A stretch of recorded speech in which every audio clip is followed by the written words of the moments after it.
Tough new controls for web giants. Britain to lead way in internet policing, says May. Theresa May has promised to make Britain the world's internet policeman and served notice that technology giants will be forced to give their customers more power over their own data. The Prime Minister said that Britain should be a leader in regulating the internet as she outlined new details of a crackdown on how companies hold and exploit personal data. We want the UK to be the best place for a digital business to be set up and to grow, but also the safest and most secure place for people to be online, she said in an interview with The Times. Last week's hack attack on the NHS deepened fears of the disruptive power of technology, and yesterday a defiant Julian Assange threatened to step up leaks of intelligence material. The 45-year-old WikiLeaks founder signaled that he would stay in the Ecuadorian embassy in London after Swedish authorities dropped a 7-year rape investigation. Speaking from the balcony of the embassy, which he has not left since he fled bail in 2012, he said, "The threats towards me as a publisher and my staff will not be tolerated. Our publications are proceeding at speed, and that speed in relation to the CIA is accelerating." Last night WikiLeaks dumped the latest documents in its cache exposing the hacking tools used by the CIA. The Metropolitan Police said that it would arrest Mr. Assange over his failure to surrender bail if he left the embassy. His renewed threats will be seized on by those pushing for more aggressive government action online.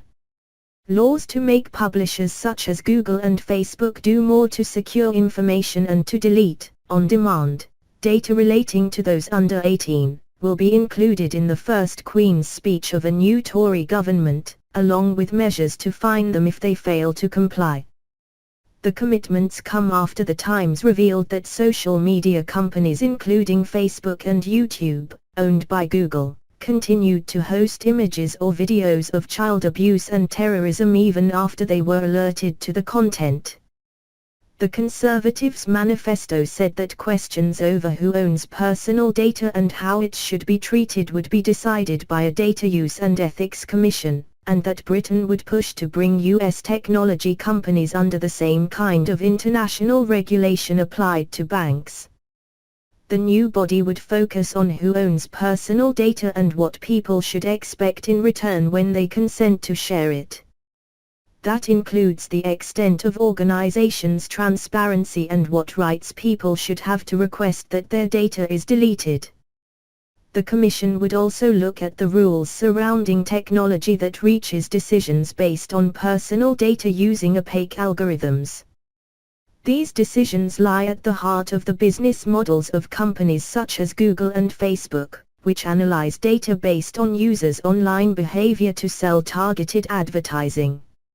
In another reference to the technology and publishing giants, the Commission will examine the ethical and competition implications of mass agglomeration into commercial monopolies. The Tories said that personal data, which is collected in vast quantities by these companies, had acquired the characteristics of physical property as it could be bought, sold, mined for insights and stolen. They signaled that they did not believe people had confidence that their data was handled properly. The big US tech companies are unregulated and privacy campaigners complain about their intrusive nature. This week Britain's Information Commissioner began an investigation into how political parties use information about people to focus their campaigns. Mrs. May, who was Home Secretary for 6 years, told The Times that her record in forcing technology companies to act against child sex abuse imagery and extremist content made her optimistic that they would cooperate with the drive for regulation. She said, "I think there is more to do on child security and safety online, but I think we showed that it can be done." It was the Home Secretary talking to the companies on the national security side and that aspect of it. So I think there is a real opportunity for the UK to be a leader in this. Experts welcomed the comments but were skeptical about what could be achieved. Tony Jaffa, a partner at Footasti Solicitors, said, "It's a very laudable aim for Britain to lead the world in policing these companies, but I'm not sure how achievable it is.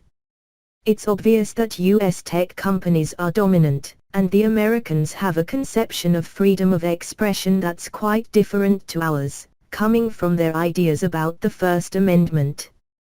These companies claim they're tech companies and not publishers, while we on this side